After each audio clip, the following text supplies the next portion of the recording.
Car Holi पर्व को लेकर किस तरीके से सावधानी बरतनी चाहिए, किन रंगों का प्रयोग करना चाहिए, इन सभी सवालों के जवाब जानने पहुंचे हैं हम बिलसी बाबा मिशन हॉस्पिटल और हमसे बात करने के लिए मौजूद हैं डॉक्टर आकाश भाटिया जी। इनसे जानेंगे किस तरीके से होली पर सावधानी बरतें। बहुत बहुत जी नमस्ते। बताइए किस तरीके से रंगों का प्रयोग करें, क्या सावधानी बरतें? कम से कम गीले रंगों से ना होली खेली जाए और सूखे गुलाल से होली खेली जाए तो बहुत बेहतर रहेगा। और गुलाल नेचुरल यूज़ करिए, कोई ज़्यादा मतलब भारी खुजली वाले चीज़ें वगैरह ना इस्तेमाल करी जाएं तो बेहतर रहेगा।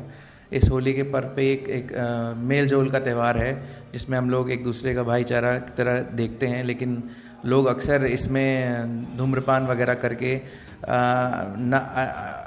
अनावश्यक चीज़ें का इस्तेमाल करते हैं और मारपीट करते हैं। तो इस चीज़ की चीज़ें ना हो तो बहुत बेहतर रहेगा। डॉक्टर साहब कभी कभी मौसम बदल रहा है, गर्मी का मौसम है, तो ऐसे रंगों का बताइए जो त्वचा को नुकसान ना करें। त्वचा को नुकसान ना करें मतलब आजकल बाज़ार में दो तरीके के रंग हैं। जो एक होता है कि जो लाल रंग या हरा रंग का इस्तेमाल करते हैं जिसके अंदर शीशा या सिलिका मिला होता है, जिसे हम सिलिका कहते हैं, जिसकी वजह से क्या होता है कि शरीर पे जब हाथों पे लगाया जाता है और जब चेहरे पे मल देते हैं तो कॉन्टैक्ट डर्मेटाइटिस नाम की बीमारी होने के बड़े ज़्यादा लक्षण आते हैं। उसके बाद होली के बाद अक्सर ही खासकर लड़कियों में, क्योंकि उनकी त्वचा कुछ ज़्यादा मुलायम और कोमल रहती है।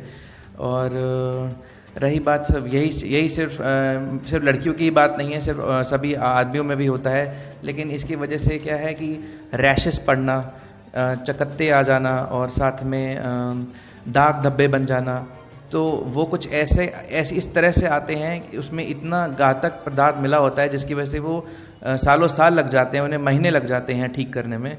तो मैं तो यही कहूँगा कि सूखे रंगों से होली खेलें, जैसे कि गुलाल हो गया, जो कि और कोशिश करें कि चेहरे पे ना लगा करके सिर्फ होली का पर्व की तरह एक भाईचारे की तरह से देखा जाए और रंगों का कम से कम इस्तेमाल किया जाए, जिससे कि हमारे शरीर और चेहरे पे और त्वचा पे नुकसान ना हो। अगर डॉक्टर साहब वो रंग लग जाता है तो घरेलू उपचारों में क्या किया जा सकता है? घरेलू उपचारों में ये करा जा सकता है कि देखिए सभी कुछ चीज़ों में मैं जानता हूँ कि आजकल हर चीज़ एडल्ट्रेटेड आती है। एडल्ट्रेटेड से मतलब है हर चीज़ में मिलावट है, तो कोई भी चीज़ कोई ये नहीं कह सकता कि 100% सही है। तो उससे बचने के लिए हमें ये करना चाहिए कि हमें लेस केमिकली यूज, मतलब जैसे शैम्पूज़ हैं या फिर फेस वॉश हैं, तो उसे मतलब हल्के वाले यूज़ करें। तो अगर हम इन चीज़ों पे ना जाएं, शैम्पूज़ भी वगैरह कंपनीज ही बनाती हैं, इन चीज़ों पे ना जाएं तो हम लोग को दही का इस्तेमाल करना चाहिए। अगर आपको चेहरा दही से धो लेते हैं तो सबसे पहले तो नेचुरल लैक्टिक एसिड एक ऐसी चीज़ है जो कि आपके फेस पे ग्लो देगी, प्लस आपके चेहरे को नुकसान नहीं देगी।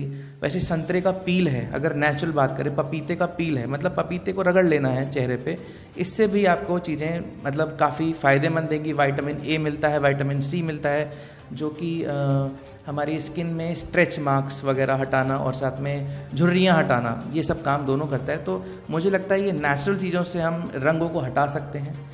कुछ ऐसा नहीं है कि बहुत ज़्यादा हमें। और रही बात, अगर हम बात करते हैं आर्टिफिशियल चीज़ों की, जिसमें हमारे साबुन आते हैं और साथ में फेस वॉश आते हैं, तो आपने देखा होगा, जो मैं रिकमेंड करता हूँ बीइंग अ डॉक्टर, मैं ये कहता हूँ कि जॉनसन्स एंड जॉनसन्स बेबी का जो बच्चों का आता है तो सबसे बेस्ट होता है, हमारे लिए भी आपके लिए भी। क्यों होता है?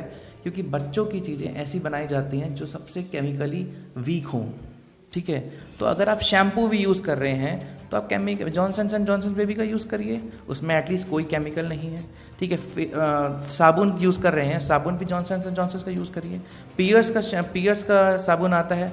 ये मैं कहता हूँ कि दो चीज़ें हैं जो यूज़ कर सकते हैं। बाकी दुनिया में यहाँ डव है, क्लिनिक प्लस है, डिटॉल है, this is good, but for me I don't recommend too much, ठीक है।